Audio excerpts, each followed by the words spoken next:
नमस्कार साथियों, आपका स्वागत है हमारे YouTube चैनल पर। तो आज का जो वीडियो रहने वाला है यह है पृथ्वी की आंतरिक संरचना। पृथ्वी की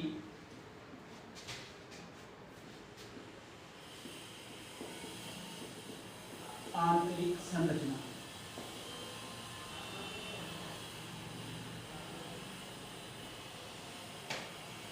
तो मैं बात करूं अगर पृथ्वी की बाह्य संरचना की, पहले तो बाह्य संरचना में पृथ्वी में हम देखते हैं चट्टानें हमें दिखती हैं, या मैं बात करूं जैसे ज्वालामुखी पर्वत हमें दिखेंगे, हमें मैदान दिखेंगे, पर्वत या पठार आदि चीजें दिखेंगी। लेकिन मैं बात करूं पृथ्वी की आंतरिक संरचना की, तो पृथ्वी की आंतरिक संरचना का अध्ययन करने के लिए वैज्ञानिकों ने 3 प्रकार से इसका अध्ययन किया है ना।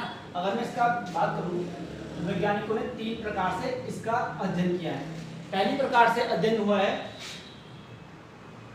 नवीन शोधों के आधार पर। नवीन शोधों के आधार पर समय समय पर वैज्ञानिक जो हमारे होते हैं वो पृथ्वी की आंतरिक संरचना का पता लगाने के लिए शोध करते रहते हैं, है ना। तो अब जो पहला प्रकार होता है पृथ्वी की आंतरिक संरचना पढ़ने का, वो है नवीन शोधों के आधार पर। जो दूसरा प्रकार आता है वो है रासायनिक संगठनों के आधार पर। रासायनिक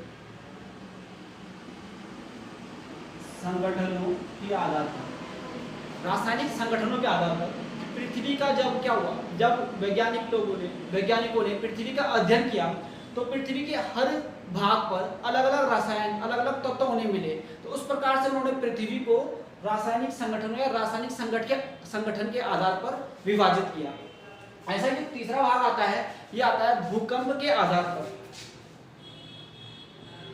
भूकंप के आधार पर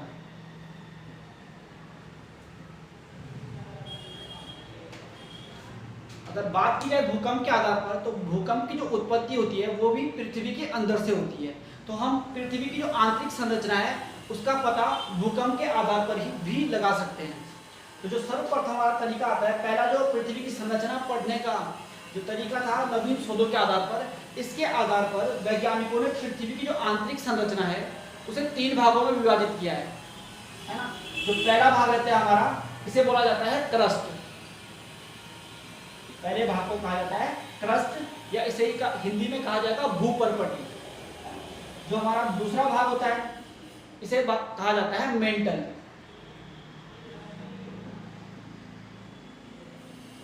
और जो तीसरा भाग होता है पृथ्वी का आंतरिक संरचना का, उसको बांटा गया है कोर या क्रोड में। कोर या क्रोड में, ठीक है। इसी प्रकार से रासायनिक संगठनों के आधार पर भी पृथ्वी की आंतरिक संरचना का विभाजन किया गया है। उसमें पहला भाग जो है वो आता है हमारा सियान। दूसरा भाग आएगा इसमें, जिसे कहा जाता है सीमा। जो तीसरा भाग होता है इसे कहा जाता है निफे।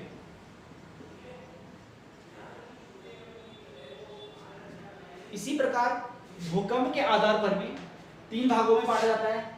जो पहला भाग आता है हमारा, यह आता है हमारा लिथोस्फीयर।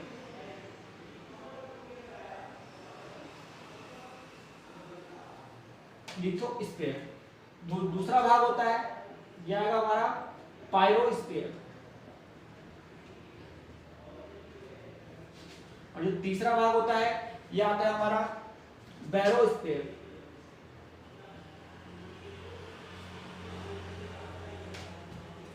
इस प्रकार से वैज्ञानिकों द्वारा पृथ्वी की आंतरिक संरचना का विभाजन किया है। अगर हम इसे डायग्राम के माध्यम से समझें,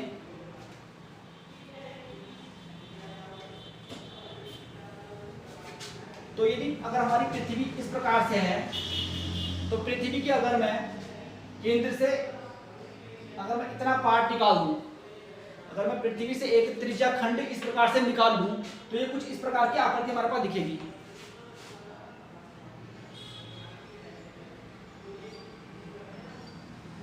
और इसी आकृति का जो आंतरिक विभाजन है ये 3 प्रकार से किया हुआ है ना। जो पहला भाग था हमारा, ये था हमारे पास क्रस्ट, जो नवीन शोधों के आधार पर बांटा गया है। जो दूसरा भाग होता है ये कहलाता है मेंटल, और जो तीसरा भाग होता है ये कहलाता है कोर या क्रोड।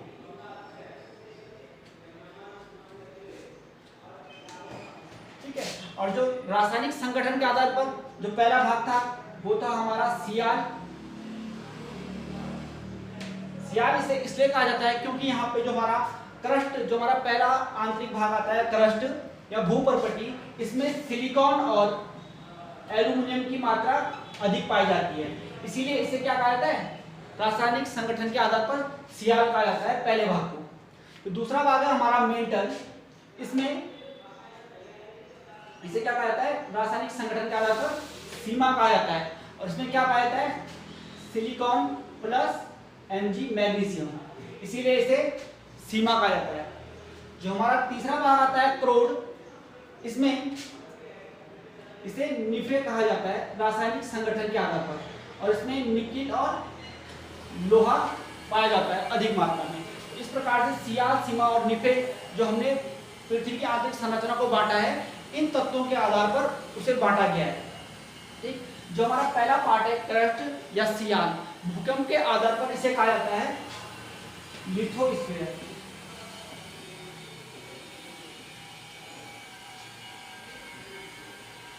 जो हमारा दूसरा पार्ट है मेंटल, सीमा, इसे भूकंप के आधार पर कहा जाता है एरोस्फीयर। और जो हमारा तीसरा भाग है क्रोड या निफे, इसे कहा जाता है भूकंप के आधार पर बैरोस्फीयर।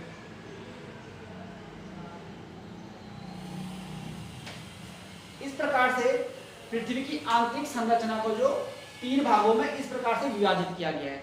अब यहाँ से एक महत्वपूर्ण क्वेश्चन बनता है कि जो पृथ्वी की अगर बात की जाए, जो क्रस्ट भाग है, अगर मैं क्रस्ट को 2 भागों में बांट दूं, कुछ इस प्रकार से मैं क्रस्ट को 2 भागों में बांट दूं, तो ये वाला जो हमारा भाग होगा ये हो जाएगा हमारे पास ऊपरी क्रस्ट, जो ये भाग बचेगा हमारे पास नीचे वाला, ये हो जाएगा निचली क्रस्ट। इसी प्रकार अगर मैं मेंटल को 2 भागों में विभाजित कर दूं, तो ये हमारे पास हो जाएगा ऊपरी मेंटल,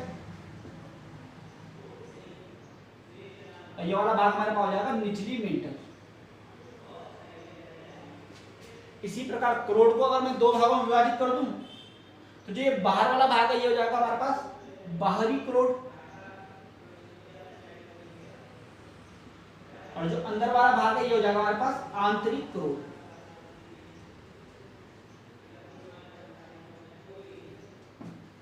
ठीक है, अब जो हमारे पास ऊपरी क्रोड है और जो हमारे पास निचली क्रोड है, क्वेश्चन बनता है कि इन दोनों के बीच कौन सी असंबद्धता पाई जाती है ना। तो जो हमारा ऊपरी क्रोड है और जो निचली क्रोड है, इनके बीच पाई जाती है कोन रोल्ड असंबद्धता।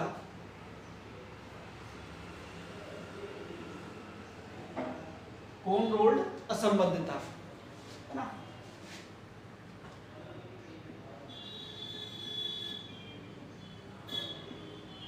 इसी प्रकार जो ये निचली क्रस्ट है और जो ऊपरी मेंटल है, या मैं कह सकता हूं जो क्रस्ट है और आपका मेंटल है, क्रस्ट और मेंटल के बीच कौन सी असंबद्धता पाई जाती है, या इसी को मैं कह सकता हूं निचली क्रस्ट और ऊपरी मेंटल के बीच कौन सी असंबद्धता पाई जाती है।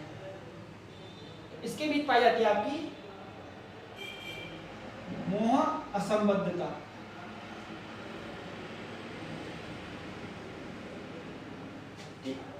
इसी प्रकार जो आपका ऊपरी मेंटल है और निचली मेंटल है, इनके बीच पाई जाती है रेपटी असंबद्धता।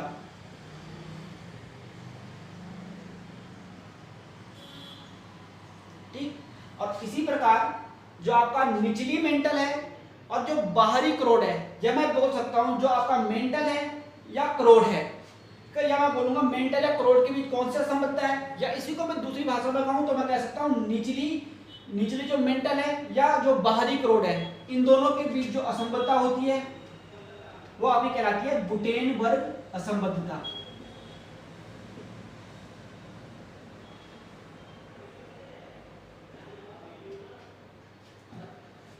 ठीक है, अब जो हमारे पास आता है बाहरी क्रोड और आंतरिक क्रोड, बाहरी क्रोड और आंतरिक क्रोड हमारे पास आता है, इन दोनों के बीच जो असंबद्धता होती है ये कहलाती है हमारी लेहमैन असंबद्धता। लेहमैन असंबद्धता, ठीक है। इस प्रकार हमने देखा कि जो पृथ्वी की आंतरिक संरचना है, इसका विभाजन किस प्रकार किया गया है और किस परत के बीच कौन सी असंबद्धता पाई जाती है ना। अगर ये जो असंबद्धता हमारे पास है, कोनरॉड असंबद्धता, मोह असंबद्धता, रेपटी असंबद्धता, गुटेनबर्ग असंबद्धता और लेहमैन असंबद्धता, अगर इनको शॉर्ट फॉर्म में आपको याद करना होगा तो हम कैसे याद कर सकते हैं, है ना। तो देखो, जितने भी कांग्रेस के विचारधारा वाले लोग होंगे वो क्या चाहते हैं, वो चाहते हैं कि हम क्या लाएं, सेंटर में राहुल गांधी को लाएं, है ना। तो इस प्रकार से हम कैसे याद कर सकते हैं इनको, जो आपकी ये सारी असंबद्धताएं हैं, तो सिंपल सी बात होती है, क्रस्ट, मेंटल और क्रोड सबको याद होता है ना। पर ये असंबद्धताएं, इनका क्रम याद रखना थोड़ा सा कठिन पड़ता है। इनका क्रम याद रखने के लिए सबसे सरल तरीका कि हम इस प्रकार से याद कर लें कि सेंटर में सी से कोनरॉड हो जाएगी आपकी, एम से मोह हो जाएगी आपकी, आर से आपकी रेपटी जाएगी, जी से आपकी गुटेनबर्ग हो जाएगी और एल से लेहमैन हो जाएगी। तो सेंटर में राहुल गांधी को लाओ। तो इस प्रकार से हम क्या कर सकते हैं, ये सारी असंबद्धताएं याद कर सकते हैं। और आप लोगों ने देखा होगा कि हर एग्जाम में लगभग इन असंबद्धताओं से, या कि पृथ्वी का जो आंतरिक विभाजन क्रस्ट, मेंटल, कोर में किस प्रकार हुआ है, किन भागों में हुआ है, ये क्वेश्चन आपका बनता है ना। यहां से एक महत्वपूर्ण क्वेश्चन और बनता है, जो पृथ्वी का विभाजन हुआ है किस आधार पर, रासायनिक संगठन के आधार पर। किसमें हुआ है आपका, सियाल, सीमा और निफे में। ये जो पृथ्वी का रासायनिक संगठन के आधार पर सियाल, सीमा और निफे में जो विभाजन हुआ है, ये किस वैज्ञानिक के द्वारा किया गया है ना। तो ये किया गया है स्वेस महोदय द्वारा, स्वेस महोदय द्वारा। तो आज की क्लास में हमने देखा कि किस प्रकार से पृथ्वी का आंतरिक विभाजन किया गया है 3 भागों में, या किस प्रकार से जो असंबद्धताएं बनती हैं वो कहां पर, कौन सी असंबद्धता किस प्रकार से बनती है। ठीक है, तो धन्यवाद क्लास, धन्यवाद। आज की क्लास को यहीं पे खत्म करते हैं। अगर आपको वीडियो अच्छा लगा हो तो लाइक करें, शेयर करें और कमेंट करें, और ये जरूर कमेंट करें कि अगला वीडियो आप किस टॉपिक पे चाहते हैं, तो अगला वीडियो हम उसी टॉपिक पे आपके लिए लेके आएंगे। धन्यवाद।